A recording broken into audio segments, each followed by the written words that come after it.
She held the weight of the world on her shoulders, or what felt like it. A great splintered timber beam, groaning with the impossible burden of snow and rot, and a collapsing roof, and she did not break. If this story moves you, do me a kindness before we go any further.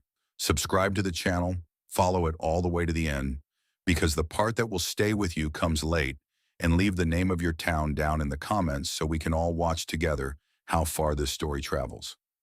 Now let me carry you back to where it truly began. She arrived in the town of Alkali Flats, not on a passenger coach with its faded velvet seats, but on the back of a freight wagon, perched between a crate of tinned peaches and a barrel of nails. Her name was Mei Lin, and her only luggage was a sturdy bundle wrapped in oilcloth and tied with sisal rope. The dust of the long road was caked onto her plain poplin dress and settled in the lines of her face, a face that she had learned to keep very, very still. It was a mask she had fashioned for herself over many years, a defense against a world that looked at her and saw only her size. She had always been too much, too big for the narrow cots at the mission school where she was raised, too broad in the shoulder for the ready-made dresses in the mercantile. Her hands, capable and strong, were deemed too large for delicate work. Her appetite, honest and earned, was too hearty for the thin sensibilities of charitable ladies. Her color was too dark, her features too plain, her presence too solid, her bigness, her color, her too muchness.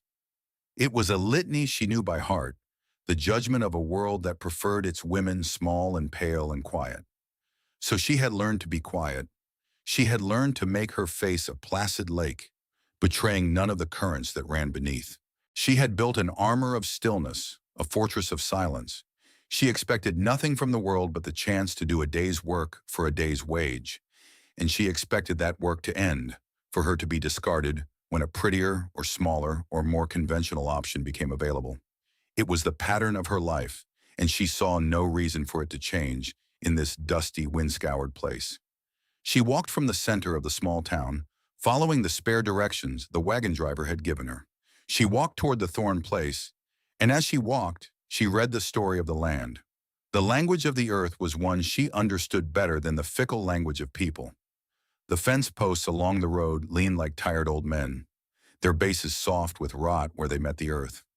The irrigation ditch that should have been carrying life from the creek was choked with last year's reeds and silt, a dry scar on the land.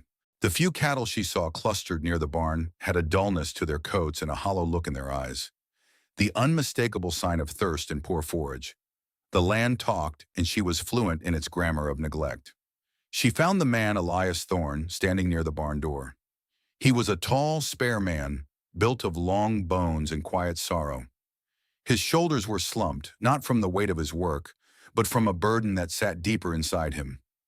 He looked at her as she approached, but his eyes were distant, as if he were looking through her at some memory only he could see.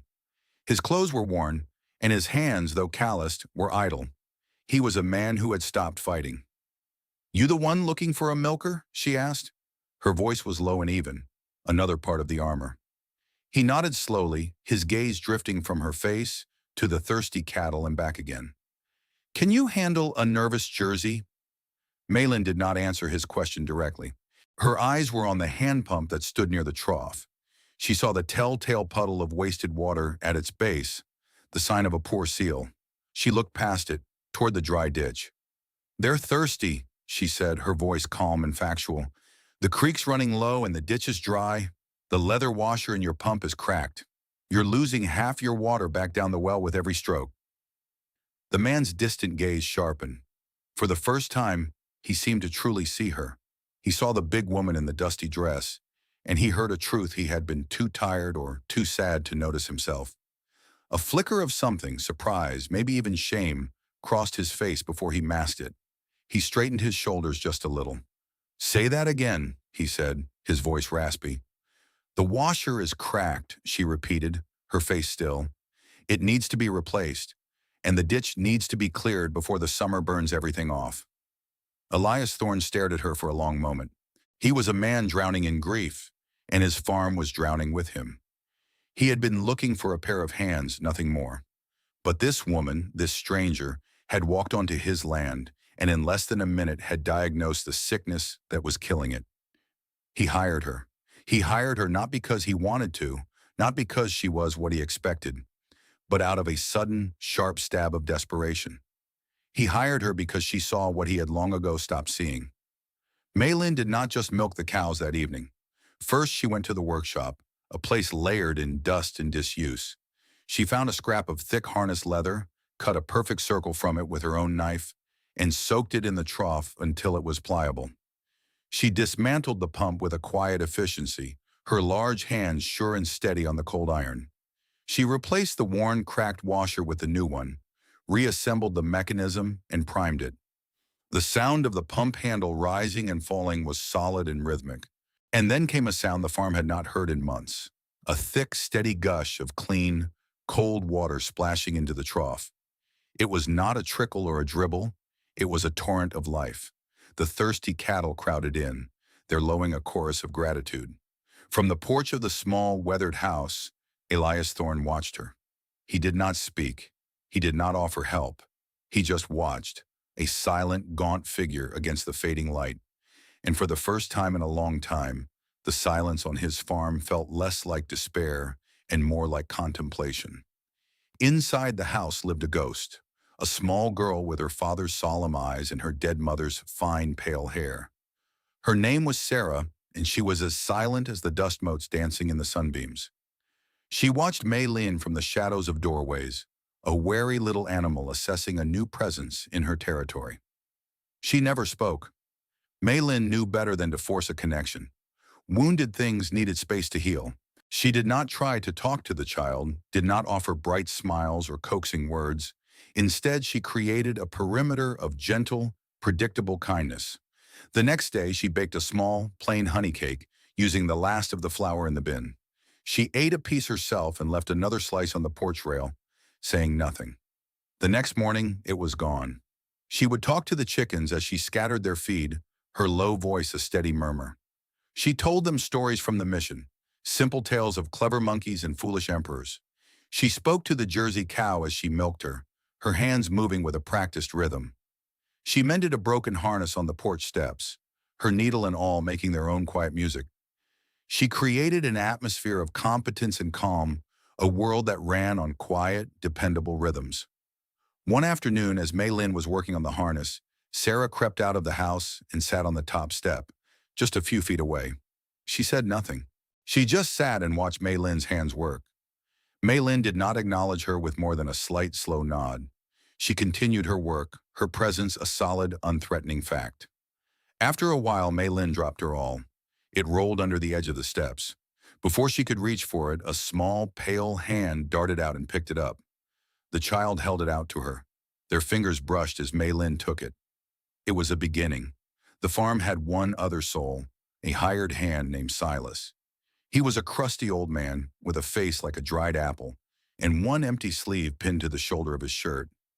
He'd lost the arm in a sawmill accident years ago and carried the bitterness of it like a second shadow. He looked at Maylin with open skepticism. "Man's work to clear a ditch," he grumbled, watching her survey the choked waterway with a shovel in her hand. "Woman's work is in the kitchen."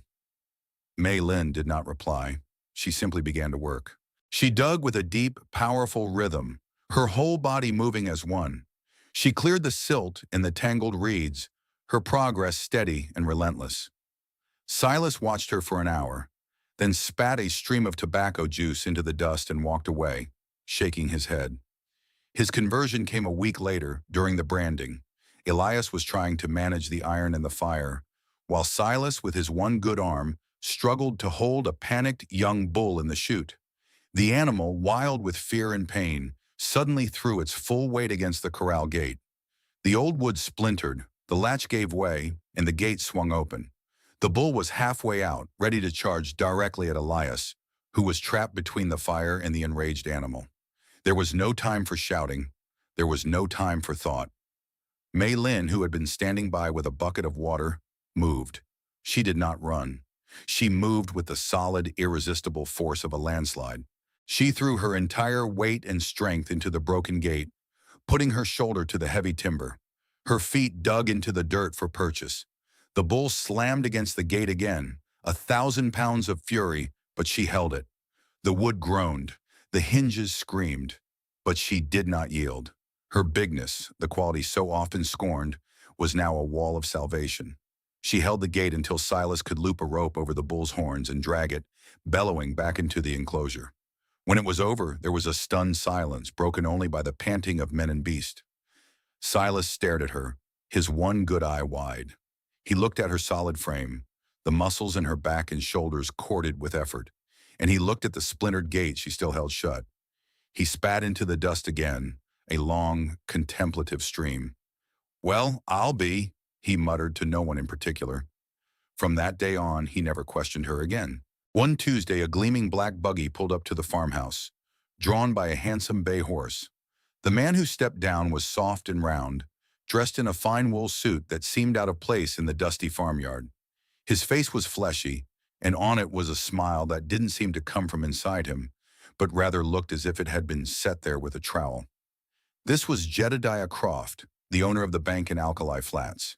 He carried a jar of strawberry preserves for the child and greeted Elias with a booming voice full of false sympathy. "Elias, my friend, just checking in to see how you and the little one are faring." His eyes scanned the farm, noting the cleared ditch, the mended fences, the healthier-looking cattle. A flicker of something that was not pleasure crossed his face before the smile was cemented back in place. Then his gaze fell on Mei Lin, who was coming from the barn with 2 full pails of milk. He looked her up and down, a slow, appraising glance, the kind a man gives a horse he's thinking of buying. The smile on his face widened, but it did not reach his eyes. "A sturdy specimen, Elias," he said, his voice slick with condescension. "You always did have an eye for good working stock." The words landed like stones. Specimen. Stock. He spoke of her as if she were an animal, an object. The old hurt, the familiar sting of being reduced to her physical form, flared inside her, but her face remained the still, placid lake. She gave no sign she had heard, no sign she was wounded. She simply walked past him into the house, the milk pails balanced perfectly, her back straight and proud. The armor held. Elias was a good man, but he was a man lost in a fog of grief. The business of the farm, the numbers in the papers, had piled up, a monument to his despair. One evening he sat at the kitchen table, his head in his hands, a ledger from the bank open before him. "I can't make sense of it," he sighed, the words heavy with defeat. "Croft's figures, they never seem to match my own." Mei Lin was kneading dough for the next day's bread, her hands working with their usual quiet competence. "I can read numbers," she said, her voice even. "The Mission Sisters taught me bookkeeping." Elias looked up, surprised. He had hired her to milk cows and mend fences. He had never considered that she might possess skills beyond the physical. He saw her only as he had been taught to see her, a source of strength, of labor. The idea of her mind, of an intellect behind the still face, was new to him. Hesitantly, pushed by a desperation that outweighed his pride, he slid the ledger across the table. "See what you can make of it," he said. That night, long after Elias and Sarah were asleep, Mei Lin sat at the kitchen table by the light of a single kerosene lamp. The farm was quiet around her. She opened the ledger. The numbers were another kind of language, and like the language of the land, she knew how to read its truths and its lies. She traced the columns of figures with a steady finger. She cross-referenced them with the few receipts Elias had kept. Slowly, methodically, the trap revealed itself. Jedediah Croft was a patient predator. It was all there, hidden in plain sight. Interest charges calculated at a higher rate than agreed upon. Payments misapplied to service fees instead of the principal. And the most venomous part of the scheme was buried in the fine print of the original loan document. A clause that tied the mortgage not just to the land, but specifically to the water rights of the spring that fed the creek. Croft wasn't just trying to take the farm, he was trying to take its very lifeblood. He was choking Elias out, slowly and legally, all while smiling his trowel smile and calling him friend. The next morning she laid it out for Elias. She did not use emotional words. She did not speak of betrayal or villainy. She used the cold, hard language of the ledger. She pointed to the dates, the figures, the discrepancies. "He is not your friend," she said, her voice a quiet, solid fact. He is taking your land. He is taking your water. Elias stared at the pages, his face pale. He shook his head, a gesture of denial. No, he whispered, not Jedediah. When Martha was sick, he was good to us. He extended our notes, told me not to worry. He brought us food. He prayed with us. The memory of that kindness was a shield against the ugly truth she was presenting. He could not reconcile the man who had comforted him in his deepest grief with the thief in the ledger. Maylin did not argue. She did not press. She simply tapped the page with her finger. The numbers do not lie, she said. The kindness was a mask for the contract. He looked from the damning figures in the ledger to her face, her still, quiet face. In her eyes, he saw no malice, no glee, only an unwavering certainty. The cold logic of the numbers finally cut through the warm fog of his gratitude and grief. He saw the trap for what it was. He looked at her then, really looked at her, and saw not just a hired hand, but an ally. He saw the intelligence he had overlooked, the strength he had taken for granted. He drew a long, shaky breath. All right, Maylin, he said, and the way he spoke her name was different. It was weighted with respect, with a new and fragile trust. What do we do? Their quiet war against Croft had just begun when a real war descended from the sky. An early blizzard, a freak storm, swept down from the mountains without warning.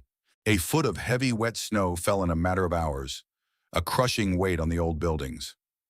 Maylin and Elias worked frantically to secure the livestock, their breath pluming in the frigid air.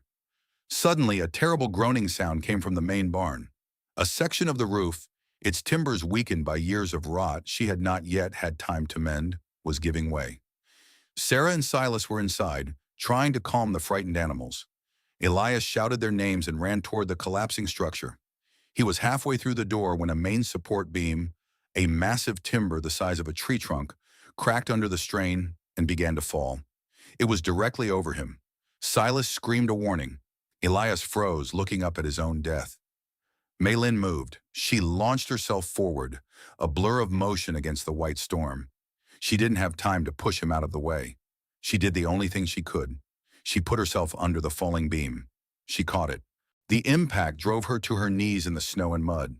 An agony of splintering wood and immense pressure shot through her shoulders and back. The weight was unbelievable, a force of nature trying to drive her into the earth. But she held it. Gritting her teeth, a low groan escaping her lips, she locked her arms and legs, turning her body into a living pillar. Her bigness, her solidity, the very things the world had mocked, became a shield. She held the beam, her muscles screaming, her vision tunneling. Just long enough for Elias to scramble back and drag a terrified Sarah and a stunned Silas out of the wreckage.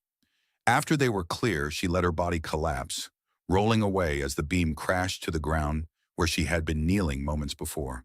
She lay in the snow, gasping for breath, every muscle shaking with exhaustion and pain. The storm raged on, but inside the small zone of their survival, there was a profound silence. Elias came to her side. He knelt in the snow. He didn't speak. He couldn't seem to find the words.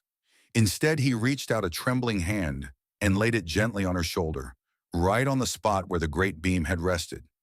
It was not a touch of pity or of ownership. It was a touch of reverence, of awe. It was the first time anyone had touched her with that kind of respect in her entire life. In the freezing cold under the weight of the falling snow, she felt a small, essential crack appear in the old armor she wore around her heart. Jedediah Croft soon realized the numbers were no longer working in his favor. Elias Thorne, guided by his new, unsettlingly competent help, was meeting every deadline and challenging every fee. Croft's legal trap was being disarmed, so he shifted his tactics from the ledger to the town, from the language of contracts to the language of whispers. The whispers started in the mercantile, spread to the church steps, and took root in the sewing circles. They ran like fire through dry grass. That big Chinese woman living out at the Thorne place, unmarried. It's not decent. What kind of influence is that on a poor, motherless child? The whispers twisted Maylin's competence into cunning, her strength into something unnatural, her presence into a scandal. Opinion, she knew, could be a more powerful weapon than any law. The whispers reached Mrs. Gable, the wife of the town councilman and the undisputed leader of its decent women. Mrs. Gable was a formidable woman, wrapped in layers of black bombazine and righteous certainty. Her own life had been marked by a great tragedy, the loss of her only son to a fever years before, and she had channeled her grief into a fierce, unbending defense of propriety. Incited by Croft's rumors, she saw it as her Christian duty to intervene. She arrived at the farm one afternoon, a delegation of two other severe-looking women in her wake. She found Mei Lin mending a chicken coop. Mrs. Gable did not waste time with pleasantries.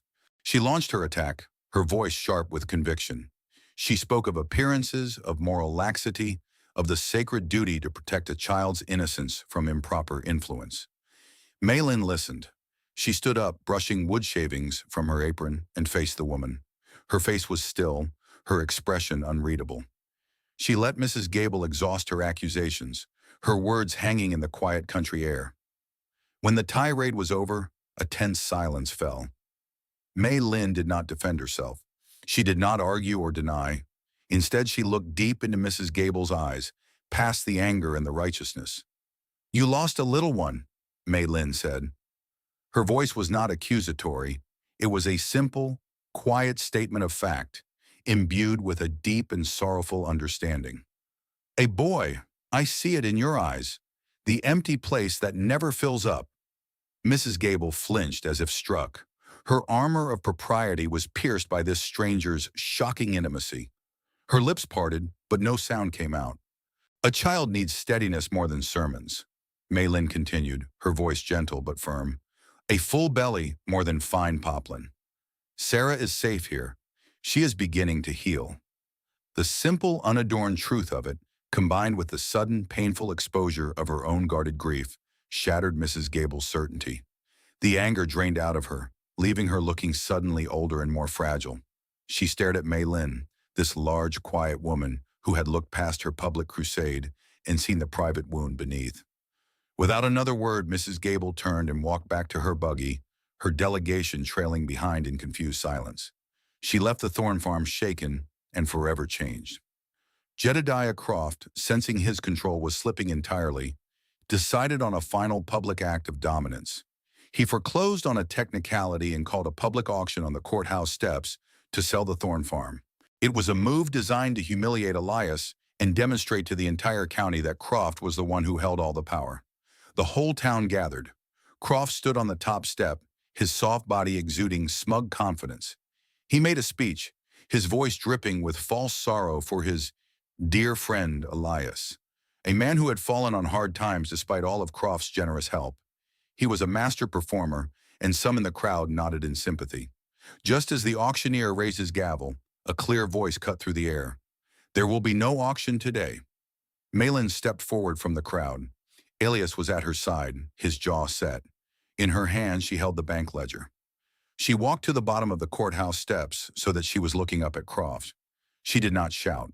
Her voice was calm, but it carried with the clear authority of truth. And she began to read. She read the dates of the loans. She read the agreed-upon interest rates. Then she read the fraudulent rates Croft had actually charged. She read the list of payments Elias had made, and she read the list of fabricated service fees to which Croft had applied them. She unspooled his entire predatory scheme, piece by meticulous piece, using the cold, irrefutable evidence of his own crooked bookkeeping. She translated the language of numbers into the language of theft for the whole town to hear. A murmur went through the crowd as they began to understand. The trowel smile on Jedediah Croft's face began to crack. It melted away, revealing the ugly, rapacious man beneath. "Lies," he snarled, his voice losing its smooth veneer. "The ravings of a foreign savage. Who are you going to believe? A pillar of this community, or this beast of burden?" He pointed a trembling, sausage-like finger at her, his face purple with rage. He had finally revealed the poison at his core. At that moment, a figure in black bombazine stepped out of the crowd. "Mrs." Gable walked calmly to the steps and stood beside Mei Lin. She turned to face her friends and neighbors. "I believe her," she said, her voice ringing with a new and powerful conviction. "She speaks the truth." Then another figure pushed through, Silas, his one good arm held stiffly at his side. "She does," he growled, "held up a barn roof with her bare hands. A man like Croft ain't fit to clean her boots." One by one, others who had been helped by a quiet kindness, who had seen the farm's transformation, who had simply recognized the ring of truth in her voice and the stink of a lie on Crofts, stepped forward. The crowd was no longer a collection of spectators. It was a community rallying to the side of justice. Jedediah Croft's power, built on the fragile illusion of respectability, evaporated in the bright afternoon sun. He was ruined. A year passed, and then another. The seasons turned, and the Thorne farm healed. It did more than heal, it thrived. The ditches Mei Lin had cleared now ran deep and clear, watering fields of alfalfa so rich they looked like green velvet. The fences were straight and strong. The herd of Jersey cows was fat and content, their milk the richest in the county. The old farmhouse had a new coat of white paint, and the barn roof was solid and new. The place was no longer a landscape of grief, but a testament to hard work and clear-sighted vision. It became known as a hidden gem, a showplace of what was possible.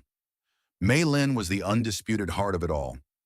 She was the center around which their small world turned. Sarah, no longer a silent ghost, was a bright, laughing girl of 10 who shadowed Mei Lin's every move, her small hands learning to bake and mend and read the needs of animals. Silas, now grayer and more stooped, took her word as gospel, his loyalty to her as solid as the granite hills. Mrs. Gable was a frequent visitor, bringing cuttings from her garden and news from the town. Their friendship was a quiet, sturdy thing, built on a foundation of shared truth and mutual respect. One evening in late summer, the world was washed in the long gold light of sunset. Mei Lin sat on the porch steps, watching the colors bleed across the sky. The day's work was done. A comfortable quiet settled over the farm. Elias came out of the house and stood beside her, not speaking for a long time. They watched the last sliver of the sun disappear behind the mountains. He finally broke the silence, his voice low and thoughtful. "I remember the day you came here," he said, his eyes fixed on the horizon. "A woman with nothing but a bundle and a still face. I confess, Mei Lin, all I saw was a pair of hands to milk the cows. I was that blind." He turned to look at her. "I watched you fix the pump that first day. I watched you win my daughter's trust without saying a word. I saw you hold that gate against a raging bull. And I saw you hold up my barn. You held up my whole world that day, and I never even said thank you properly." He took a breath, and the words that came next were ones he had been thinking about for a long, long time. "The whole world looked at you and told you that you were too much," he said, his voice thick with emotion. "Too big, too strong, too plain. They were all fools. They were wrong. Your bigness held up my roof. Your strength held my gate. Your stubbornness." Mei Lin, that quiet, steady, stubborn mind of yours saw the truth in Croft's ledger and saved us. All of it. All the things they called too much were just enough. They were exactly what we needed. He reached into his pocket and pulled out a folded piece of paper. A legal deed. He unfolded it. "I went to the county seat last week. I want to make this right. Not as a hired hand, as a partner. Your name next to mine. On the land, on the business, on everything." He wasn't offering her a job or a reward. He was offering her a half of all he had. He was offering to stand beside her as an equal. "I'm not asking you to stay because I need you to run this place," he said softly. "I'm asking you to stay because we want you here. Sarah and I stay by choice." She felt it then. In the warm golden light, she felt the last heavy plate of the old armor she had carried for a lifetime come loose. The weight of being too big, of being too plain, of being unseen, of being a sturdy specimen, all of it just fell away and vanished into the dust. A life of hurts, small and large, was lifted from her shoulders. She was no longer a fortress. She was just a woman sitting on a porch at the end of a good day, in a place she had helped build, in a place she belonged. She turned her head and looked at him. Her face was no longer a still, placid lake. It was open, and it was clear, and it was beautiful. Yes,